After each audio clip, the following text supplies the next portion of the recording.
Hey guys, Russ here with bishopswest.com. Wanted to keep going, I guess, a little bit with the sampler today. I've been having fun playing with it, so why not keep going with that? But I wanted to talk a little bit about modulators and how they can affect the sound and affect each other. For many of you watching this will probably be back to basics a little bit, but never hurts. And for people that are new to Bitwig, I'm sure this will hopefully a little bit be eye-opening to you. So down here I've got my sampler like we talked about, and this is a sample I've got. Let's see if I can get it to play. Okay, just something random that I found in one of my old libraries. And so what I've done is I've put it in the sampler and found the right key, made sure the key tracking is on, so now when I play it on my keyboard,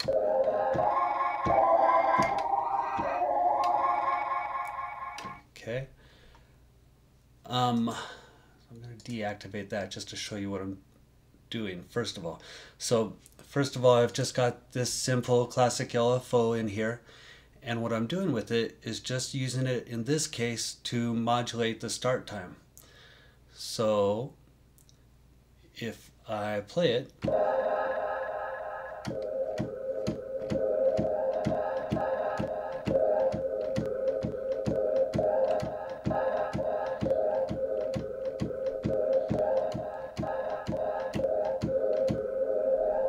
okay, so you can see that it's kind of going from the very beginning here over to about here or so.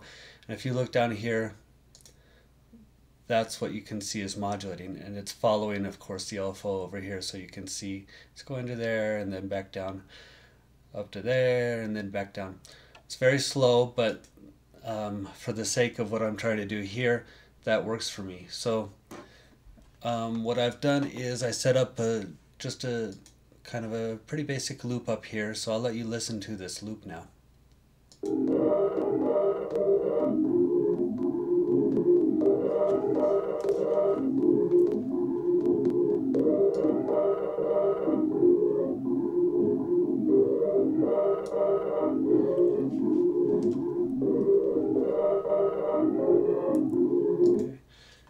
You'll notice I just increased the attack by just a hair, try to get rid of the clickiness there.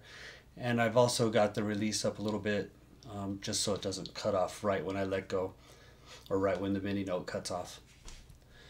So once I've done that, now that's good, but even that over time can get to be monotonous if it's following a rate that's pretty close. And so what I've done is, and this is where modulating the modulators comes from, I've added another one. I'm going to activate this, another LFO, just set to modulate one bar at a time, and bipolar. And what I've done is, if you look here, let me get this back open so you can see when I click on that, it's actually modulating this, and I took it up to about 0.44 hertz, I think, but because I've got the bipolar on, so it's going plus 0.1 or whatever that was, and then minus 0.1, so it's going back and forth. So now if I play this, just watch where the start time is going.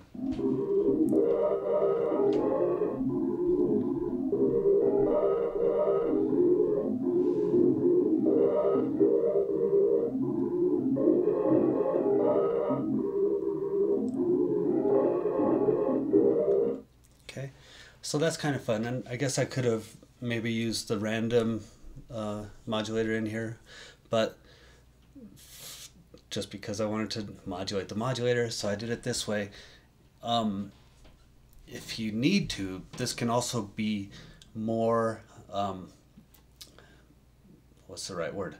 Opposite of chaotic than the randomizer is.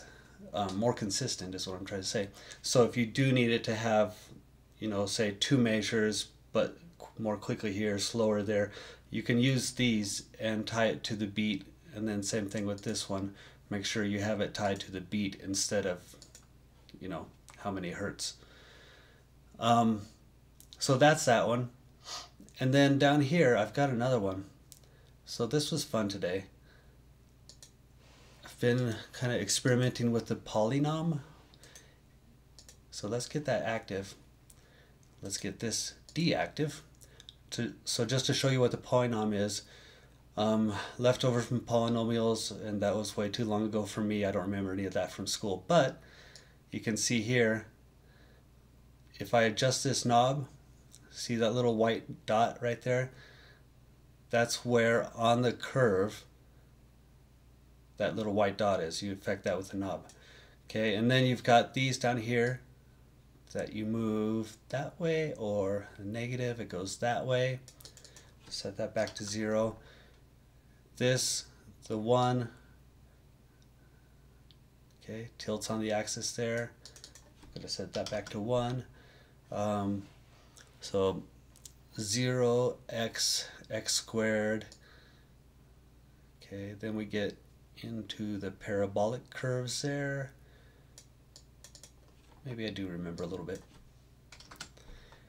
Oops.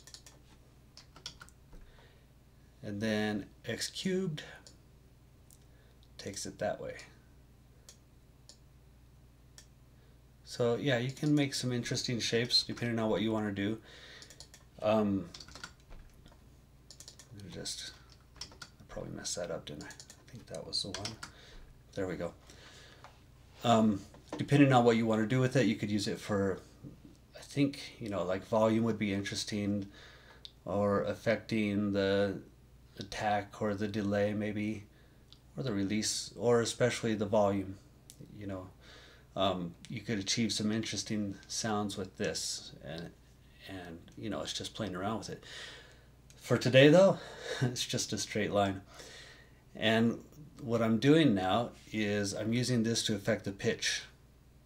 Okay, but take a listen when I press play to what it does.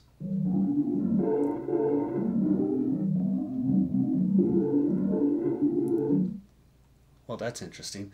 So it took the pitch way down because I adjusted it down about that much, but now it's just sitting there. There's no movement at all. And like we talked about with those curves, the whole point of this is to have that movement on that curve. So what you have to do is actually modulate this with another modulator. So in this case, I took another LFO. Let's make that active. And I chose to use this, the triangle, and I set it to a quarter, to a quarter note here. Let's just stick with that right now. So you can see this dot is moving up the line at a quarter, and then because I chose a triangle, so it goes up and then a straight drop off back to 0. Up, straight drop off back to 0. So when I play it now, listen for the pitch.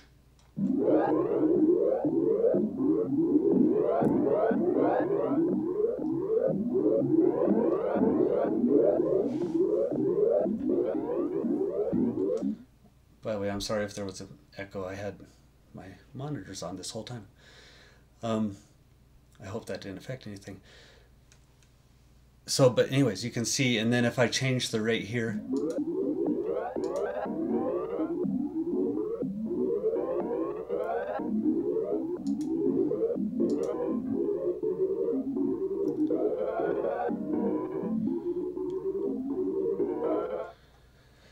so you could do some really interesting stuff with that. If you're really subtle with it, like you don't change the pitch that much, there's just some slight detuning there that could make it more interesting, and I think something a little bit easier to listen to than just having the pitch very steady all the time. Now, of course, this guitar sample by itself is pretty interesting. It's not super in tune maybe at this point, but just something to work with the detuning there a little bit. I think that could be fun. Let's, for fun, just keep going on this, change the rate back to like a half note. But then let's see if I change to this.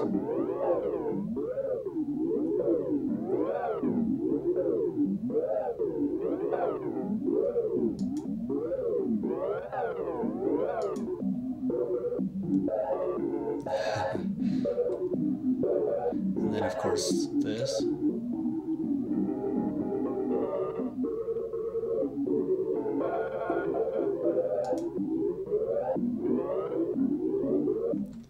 So, yeah, just some interesting things to play with. I'm going to keep going on that, I think. If you guys have any questions, now's the time to ask. But otherwise, I want to say thank you guys for watching.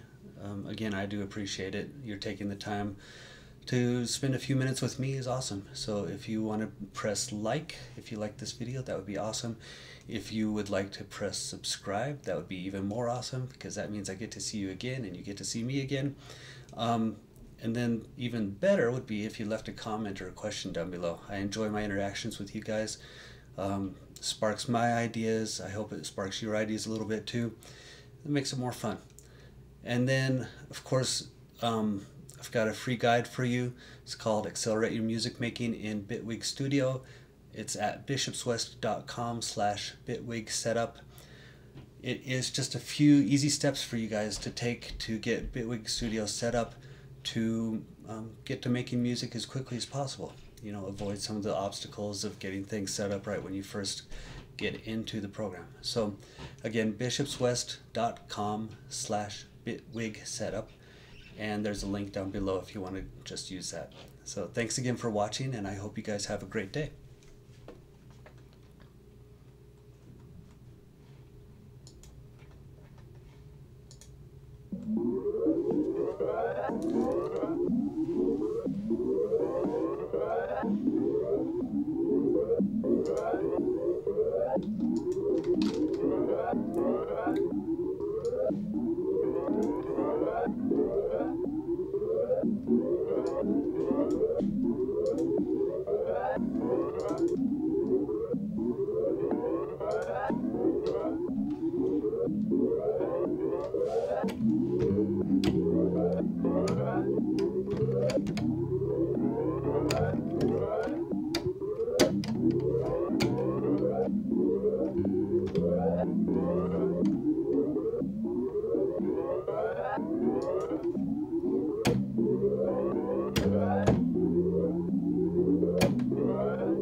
Anyways, have fun with that. Hope you guys learned something or got some ideas sparked, and I will see you next time.